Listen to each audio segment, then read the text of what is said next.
प्रभु, अगर मैं उससे युद्ध करता तो आपके दर्शन में देर हो जाती, इसलिए मैंने उसे निगल लिया।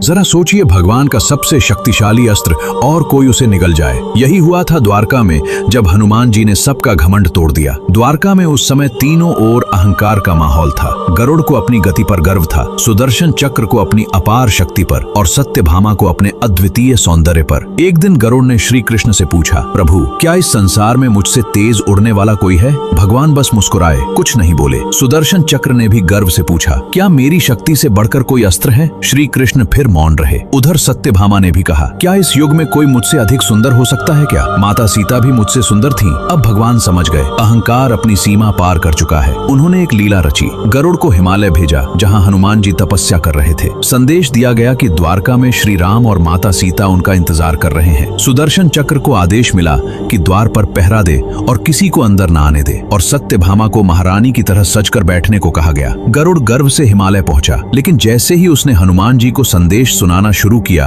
उससे पहले ही हनुमान जी वज्र वेग से उड़ चुके थे। गरुड़ बस देखता रह गया। पहली बार उसे अपनी गति छोटी लगी। हनुमान जी सीधे द्वारका पहुंचे, जहां श्री कृष्ण श्री राम के रूप में विराजमान थे। उन्होंने तुरंत चरणों में प्रणाम किया। भगवान ने मुस्कुराकर पूछा, हनुमान, क्या द्वार पर किसी ने तुम्हें रोका नहीं? और वही उत्तर जिसने सबका घमंड तोड़ दिया। प्रभु, एक चक्र ने मुझे रोकने की कोशिश की थी, लेकिन अगर मैं उससे युद्ध करता तो आपके दर्शन में देर हो जाती, इसलिए मैंने उसे निगल लिया। सुदर्शन चक्र का अभिमान उसी क्षण समाप्त हो गया। फिर हनुमान जी ने सत्यभामा की ओर देखा और पूछा, प्रभु, ये दासी कौन है? मेरी माता सीता कहाँ है? बस इस एक प्रश्न ने सत्यभामा का गर्व भी तोड़ दिया। और उस दिन गरुड़, सुदर्शन चक्र और सत्यभामा तीनों को समझ आ गया कि शक्ति, गति और सौंदर्य से ऊपर सिर्फ एक ही चीज है, सच्ची भक्ति। भगवान श्री कृष्ण ने बिना कुछ कहे केवल हनुमान जी के माध्यम से सबको ये सत्य दिखा दिया। अगर आपको भी ये लीला अद्भुत लगी तो कमेंट में लिखिए, जय श्री राम, जय बजरंग बली।